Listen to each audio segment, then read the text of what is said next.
Good afternoon, this is meteorologist Drew Montrell with an update on the upcoming snowstorm.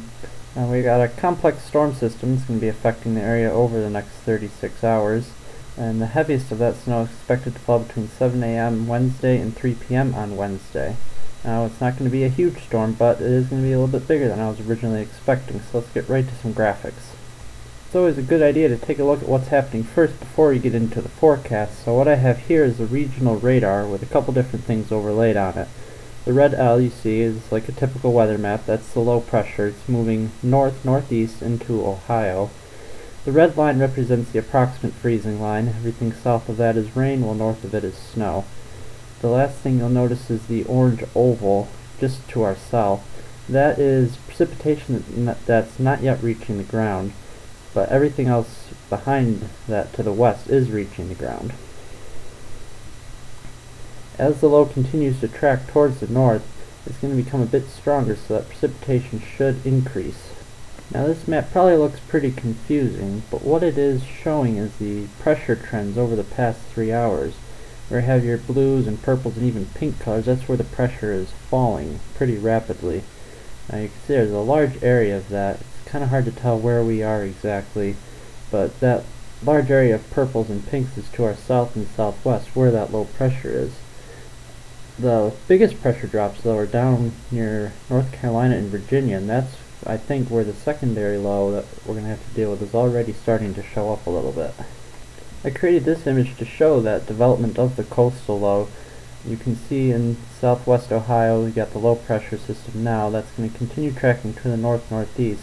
But then overnight it's going to transfer its energy off the coast of Virginia and North Carolina, where it's going to explode into a strong coastal low that should be somewhere just off the shore of New Jersey by tomorrow afternoon, and then heading out to sea after that. You might recognize this map from my other videos. This is the watch warnings and advisories map from the National Weather Service in Binghamton and the surrounding weather service offices. You'll see that Tompkins, Cortland, and Cayuga County don't have any advisories right now. However, that black line I've drawn on there, all the counties that are south of that line I think should and eventually probably will get a winter weather advisory. Now here's probably the most anticipated graphic that I have today, my projected storm totals through 7 a.m. on Thursday. See up north around Watertown, only a trace of 2 inches, so this really is going to be a non-event for them.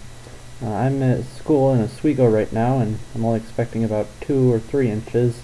Let's get down towards Syracuse. You're getting on the higher end of the 2 to 4, so 3 or 4 inches there. Then in the almost purple shading, a large area 4 to 7 inches for Cortland, Ithaca, and areas south and west of there. Then of course down further to the southeast, 7 to 11. Now a little further to the west I extended my 4 to 7 inch area a bit further north. Some of the models hinted that there could be some higher precipitation amounts over there, and I think that's due to Lake Ontario enhancing the snowfall rates over that area.